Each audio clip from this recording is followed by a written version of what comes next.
Mr. Mittal, good afternoon. Can you hear us? Yes, I can hear you. Very well. Good day to you. Please, we're all waiting. We're all ears for your special address first.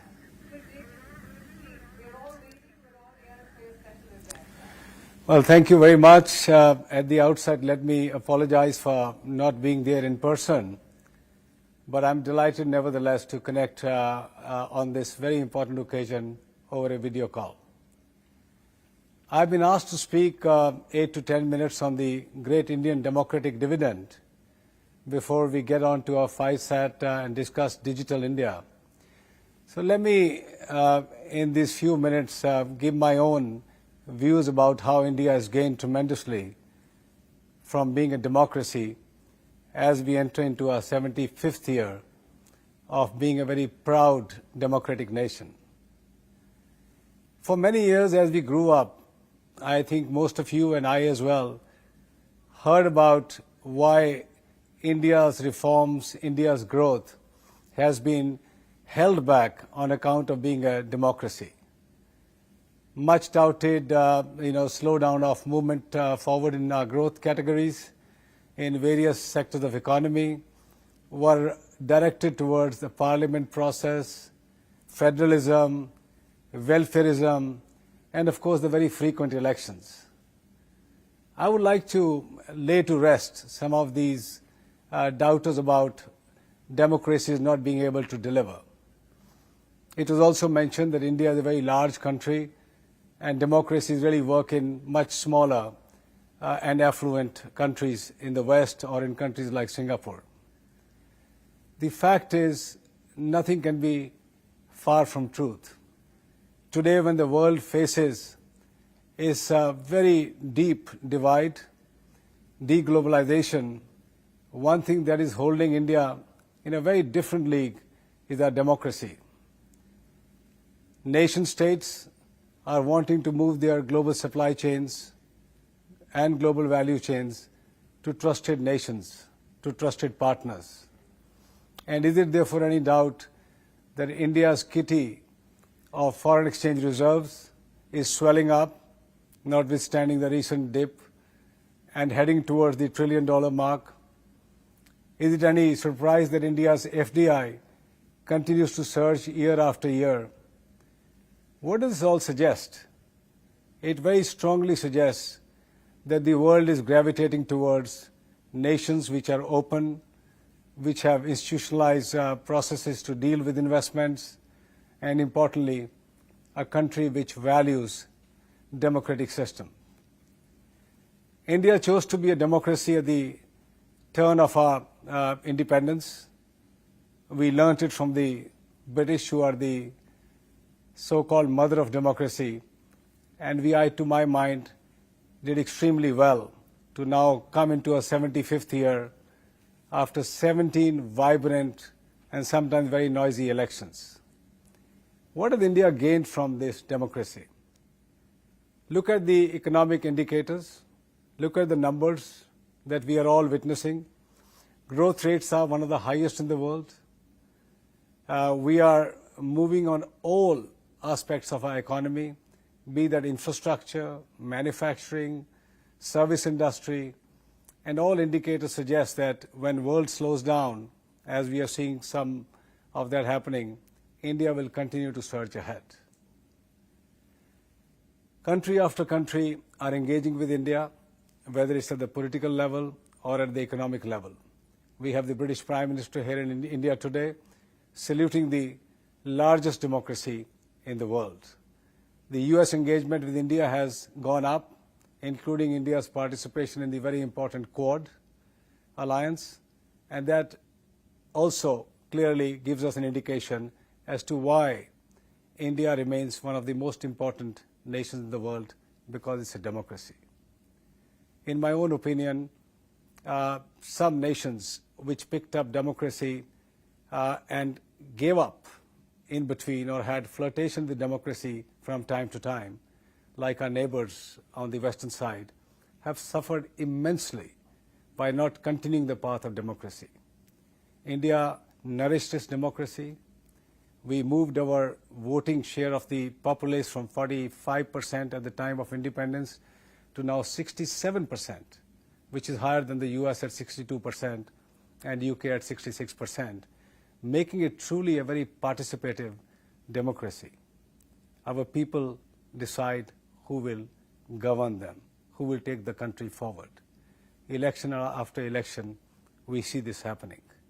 Today, when we have an elected government which commands a majority in Parliament, that gives momentum to our nation. That takes many of our cherished dreams forward at an accelerated pace.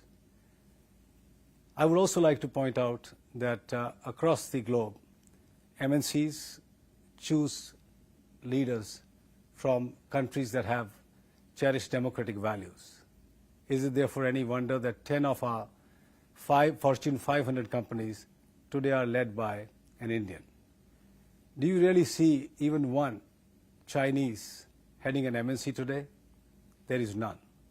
So very clearly, I personally believe that the difficulties that we may have gone through these last 75 years, but continuing to be on the path of democracy, has extremely held us well today.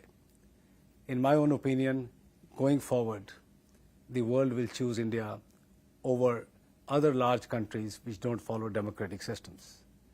We are getting the tailwinds to fire up our manufacturing. I heard Anil Agarwal just before me. He talked about the rich dividends that India can have by exploiting our natural resources. He talked about very large imports of electronics coming from the globe. That is fast changing with the government's scheme on PLI and promoting massive manufacturing in a country. So I really remain very hopeful, and I have no doubt that what Amitabh Kant mentioned yesterday, that by 2047, India will become a high-income country, is going to be achieved precisely because of the reason that India is a democracy. But it's also incumbent upon each one of us to have a unity in action to ensure that we cherish our democratic values, we strengthen our institutions, and we ensure that this democracy that we all are so proud of delivers to our masses at a massive scale. With that, I'll end my address by saying we are blessed to be in a country where all of us have the right to choose who governs us.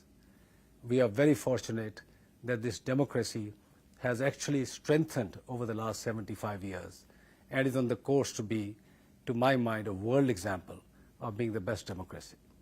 Thank you.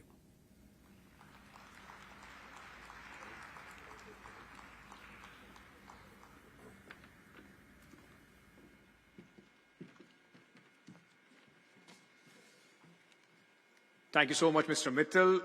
Now we request you to please stay connected with us, as we know that there is no better to speak to us, no better way about, no one better about how technology and connectivity will drive India's future. In fact, for that explosive fire chat, we already have Vice President and Executive Editor at Times Network, Mihir Bhatt, with us. Mihir, over to you. Thank you, Aisha. Thank you, Mr. Mittal. I wish we could have you in person, but technology always comes to the rescue.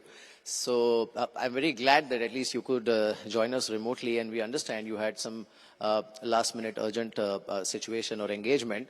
But nevertheless, we did have very interesting conversations today since morning. And one thing which is coming out, I think very brightly, is that India is not only the largest democracy, India also happens to be the most promising democracy in the world at this point as we speak. So without wasting much time, I want to understand from you, two things which are, especially in the post-pandemic world, which are actually driving economies world over, are connectivity and technology. Now, how do you see connectivity playing a crucial role in the next wave of economic growth that's going to happen in India and in the world?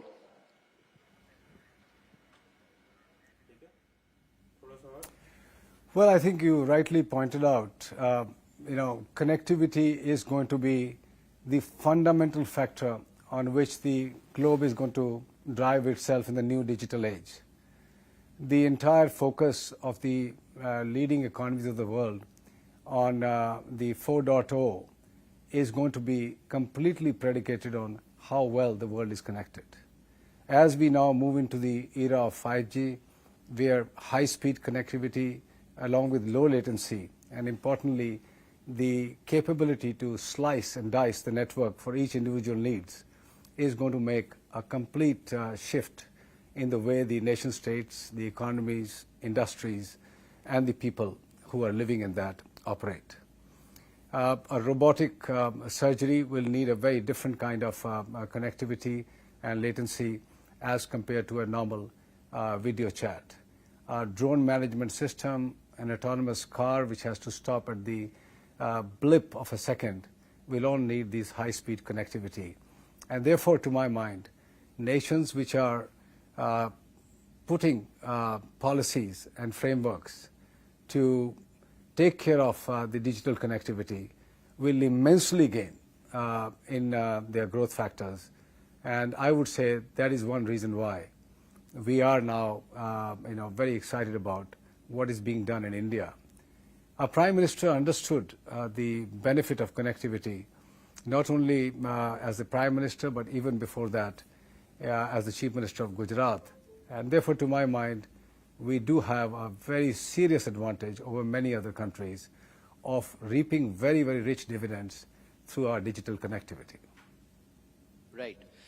Sir, before you, we had Mr. Anurag Thakur, who was addressing us, and he also mentioned about the socio-economic change that's happening in India, mainly driven by technology. We can look at UPI transactions, we can look at direct benefit transfer, we can look at platforms like CoWIN, which have been used very effectively to roll out the largest vaccination program in the world.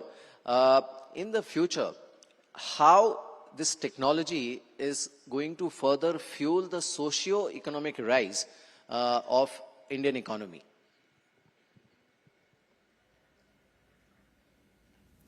Well, that's a very, very good question. India does lack certain fundamental infrastructure, and while we build out hundreds of billions of dollars of real infrastructure on the ground, it's going to take us long years. So how do we accelerate our growth, which is predicated on a very strong infrastructure availability? I would say that is where the digital infrastructure comes into play. Common people on the streets holding a smartphone in their hands, and hopefully in not too distant future wearables on their bodies will start to be connected to the global ecosystem of providers of healthcare, of education, of general well-being, and more importantly connecting them to the markets domestically and worldwide to do their pursuits, whether they are in business or professional fields. The beauty that we have in India is of scale. Can you imagine if India were to be providing the connectivity or digital solutions at $50, $60, $70 a month? We would have had only a sliver of population enjoying the benefits and would not have been able to democratize the benefits of digitization. At $2.50 today, possibly $3, you will have ton of data guzzling capability, full connectivity, devices that will talk about your health and education provision, your e-commerce to payments. All this will be done at $2, $3, will make a dramatic difference to our acceleration, as I said. So what do people want? You want to be in the rural areas, but yet be connected to the ecosystem of the world. You want best education for your children. You want medical care for your elderly and children when they get sick. You want to be able to receive and send monies. You should be able to procure items through the net and make proper payments, and if required, quality checks. All this is now eminently possible through digital infrastructure. Cost per transaction has fallen by hundreds of factors of hundreds of X downwards.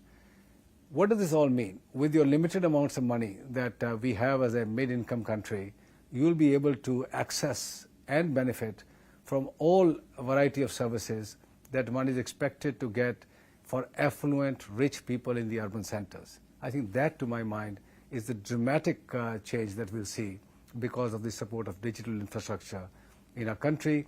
And that's why the JAM Trinity that the Prime Minister introduced and supports very strongly has made all the difference to allow our 1.3 billion people to be connected to the essential needs of his lives. Right. Sir, India is a large country, and in many parts of the world, we have seen that the latest satellite communication technology is being put to use to deliver connectivity to the remote regions. Now, in India, how do you see this technology evolving? Because there are a lot of, obviously companies, including yours, who are looking at this space, I think, very actively.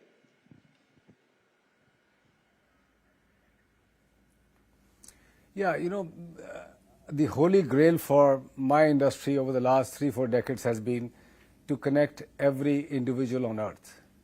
And regretfully, despite huge effort by the industry collectively across the globe, there are still large number of people, and we are talking about over 2 billion people who are not connected to internet. Even in India, we have nearly 50% people who are not onto the broadband highway. That is not because of connectivity. I think more connectivity on 4G and 5G will deliver, almost to my mind, 90% of Indians onto broadband network. But there still will be 5 to 10% of people in India, and equally very large parts in Africa where more than 40, 50, 60% will not be connected. And even in places like US, UK, Nordic countries, almost every country in the world will have pockets where you cannot reach a radio network. A terrestrial radio network cannot be brought today into the deep deserts of Rajasthan, into the Himalayas facing the borders on China, into the Gir forests, or indeed the oceans.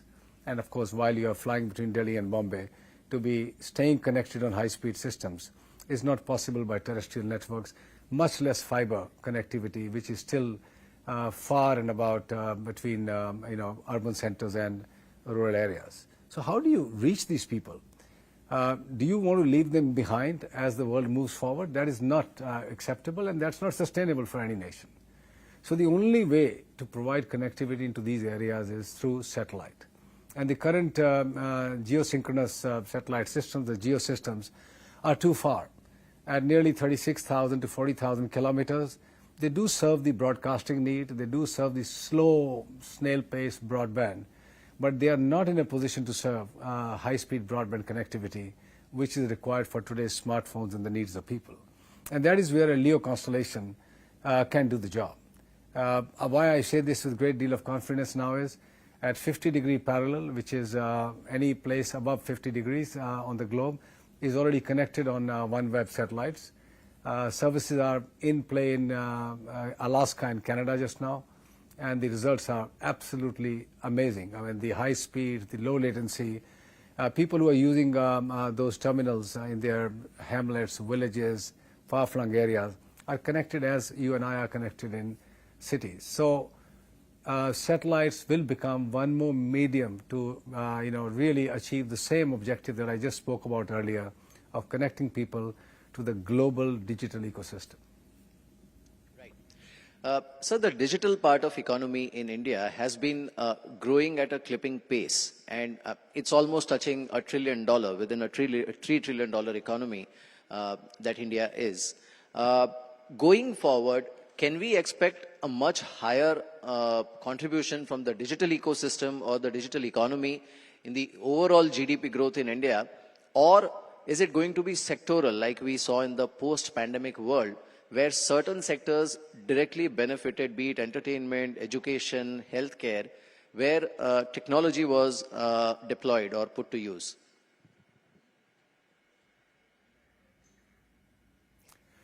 Well, I would say, a digital infrastructure is relevant during good and bad times. It's one of those defensive sectors when we have seen the other parts of economy start to sometimes slow down or struggle with their growth factors. The digital side just does not stop. Even during pandemic, just the traffic moved from commercial centers onto homes. And I must say the companies all across the globe, and especially in India, did a fabulous job of ensuring when the traffic moved, they seamlessly moved their network dimensions towards the home traffic and were able to handle the massive surge in traffic. The consumption did not go down. Coming out of pandemic, we have not seen again a surge of traffic going up.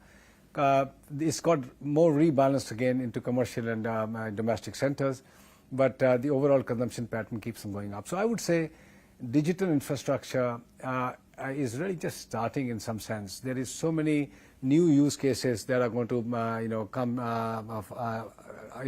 to be experienced and witnessed by people, that you will see an acceleration of the digital business. So digital business in itself and those connected with the digital form are definitely going to gain. Use cases are only up to your imagination. I'm wearing a wearable which tracks my entire day and night. This stays with me all day and night, and I can tell you the benefit of just putting a little band on my wrist is enormous. It just tracks what I have done all day, how I have felt all day, how I've slept in the night. So just imagine, more and more things that are going to be serving the mankind, and some, things are being already seen and witnessed, like payments. I mean, we move billions of dollars now every month across the country. We move the same amounts every few weeks in Africa. We are seeing healthcare providers using the digital connectivity to provide healthcare services. E-commerce is now legendary in India, the way it's growing. Food delivery, shared economy like Uber and Ola cars and all. Almost everything is dependent on this. And is it any, therefore, surprise that large capital that is coming from outside, which is seeing the surge in FDI, coming in, is in the area of technology. Large amounts of money is moving into technology. To have just under 100 unicorns, out of which 60% came in the last just 2 years during pandemic, is unbelievable achievement for a country anywhere in the world.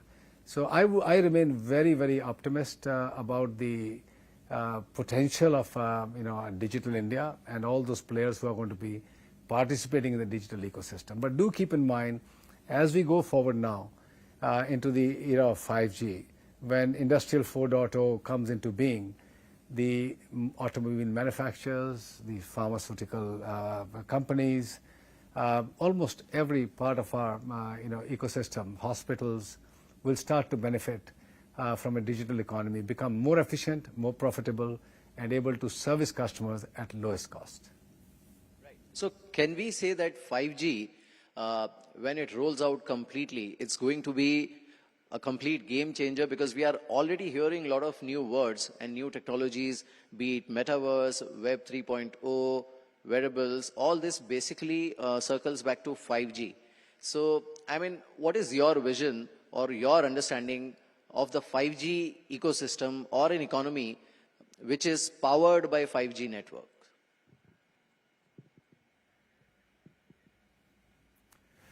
Yeah, again, a good question, because what is 5G? What does it do for us? It provides us massive capacities, which means suddenly from this video call, I could be virtually standing in front of you in a hologram form and in a full, in a sense, more or less a virtual human form, and addressing this audience in a much more remarkable way, because that can be delivered through 5G. The latency, which I'm sure the current video must be experiencing, completely goes away. Doctors are sitting in urban centers, having a machine in a remote small village, will be able to operate on patients seamlessly without worrying about any extra bleed or not putting a stitch in time or not being able to see the real life experience going on there on the patient. All that changes. There are going to be multiple use cases when you start to see flying taxis, drones all over us in the sky. And that's what you have to conjure as an image and work towards creating those use cases to then see the power of 5G. And 5G, of course, will give you a faster download of videos within milliseconds, and you'll be able to experience your videos much better. But I would say that's really the base part of it. I am more excited about what it can do. Today, our armed fleets, fighter jets, for example, have to communicate with each other in emergencies. You can't do it on a geosat-based, networks. You'll have to do it on low latency, high-speed networks.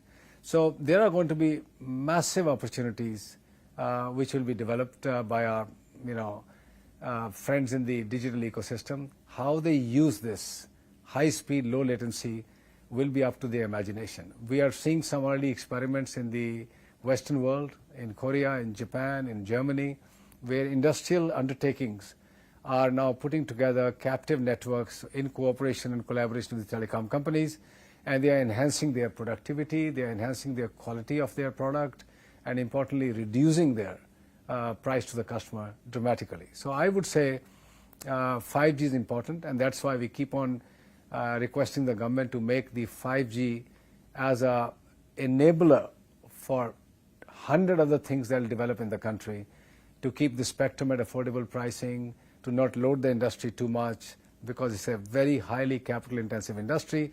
In the end, we will deliver to this country very, very high quality 5G network with high speeds, low latency, and the ability to slice and dice the network for individual needs. Right. So, sir, are you suggesting that we need to look at the spectrum pricing or the reserve pricing for 5G rollout and probably make it more affordable for the operators as well as the end user?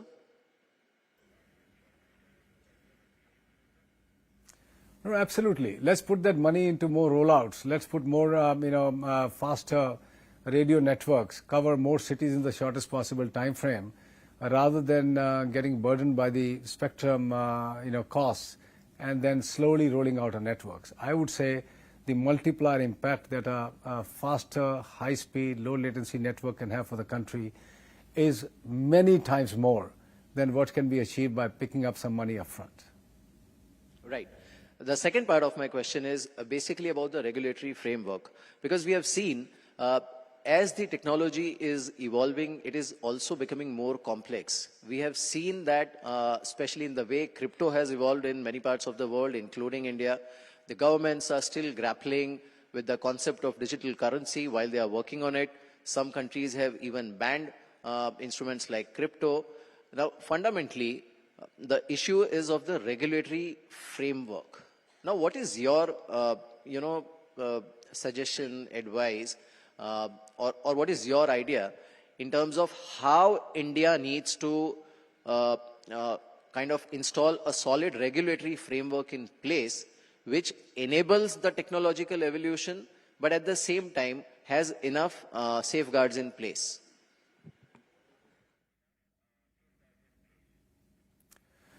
Well, regulation almost always lags technology. This is universal. This is global, because technology moves at a rapid pace and branches out its own way and creates subsets of technologies which the regulatory process can never capture in one go. So at the base level, given the advent of digital ecosystem around the globe, and let's talk about India, I think the government has done well now to look at privacy laws, look at data localization, ensuring customer consent. So I think those basic blocks are now in place. We'll keep on fine-tuning it as technology shifts left, right, or center. But by and large, that is, to my mind, in place now. We'll only get fine-tuned as we go forward. But there's a now race going on to a very different place. And suddenly you are seeing a threat to fiat currencies. In my own opinion, when it comes to the sovereign legal tender, and suddenly you have a cryptocurrency which you can go and buy with rupees and transfer it at will through a wallet anywhere in the world to do what you want, I think it creates a serious problem. And the finance minister, when she raised the point in Washington in the last few days about a need for a global action or a global coordination to deal with the crypto issue, she's not wrong, because suddenly, can you imagine, it is no different, but of course much more skillful and in a digital fashion. It's like printing money. So suddenly there are people out there who are going to be printing money, competing with nation states and fiat currency. There needs to be some envelope around it. And therefore, it's no surprise that the whole globe is currently fretting about it, because in the end, to my mind, using currency notes and today's old ways of transferring monies around the globe is going to go away. Our next generation is going to look back and laugh, just like we look at those old fixed line rotary phones, to say, my God, you used to carry wads of notes and currency in your pocket to pay monies, move large currencies around. Banks had massive vaults to store cash, which occasionally gets into some difficulty or the other. They will look back and be very surprised. The world will move to cryptocurrency. The question is, how do nation states legitimize it? How is there a global world order to ensure that these transfers happen in a safe environment, and the wrong people don't get access or benefit from this so-called cryptocurrency, which in some form or shape means you can't trace it, you can't track it. KYC is one of the biggest initiatives around the globe, and if you now know, opening a bank account is not the same as it used to be when we were growing up.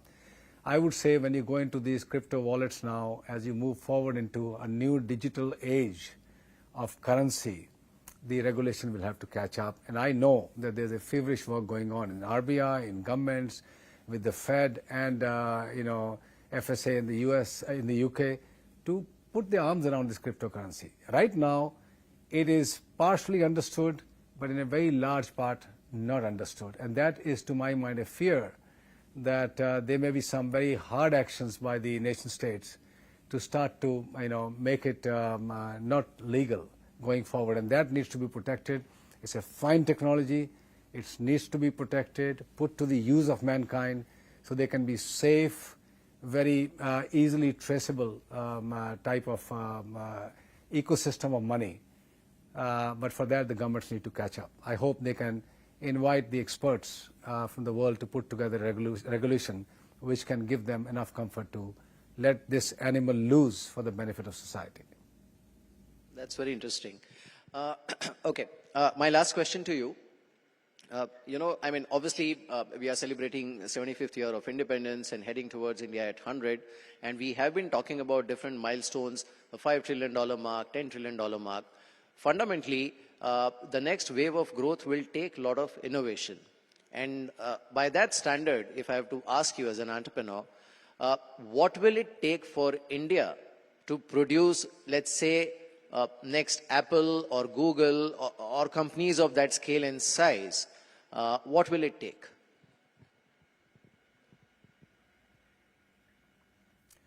Well, I think India is very fast catching up with the globe. If I go back to my younger days of entrepreneurship, any company which had 100 crore of sales and a 5-7 crore of profit was a very large company, was a huge company actually. And it's not too long ago. And today, when young unicorns are discovered by investors, $500, $400, $300 million, which is few thousand crores, looks like loose change. So India today has actually come to a point where it's producing multi-$100 billion companies. There are so many companies which are in that bracket now at the high end. There are companies in the tens of billions of dollars. So my own view is that if we are comparing with Google, Apple, which are in the US, where tens of billions of hundreds of billions have not been a new discovery but has been there for a long period of time, give India 10, 15, 20 years, you will start to see $100 billion level of companies being in scores, in 20s, and there will probably be a $500 billion company or $1 trillion company emerging out of India during, hopefully, my lifetime. Well, we can't wait for that day to come. Thank you so much, sir. That's very encouraging. And we hope you will lead the way. Thank you so much for joining us on this conversation and taking out time. Thank you.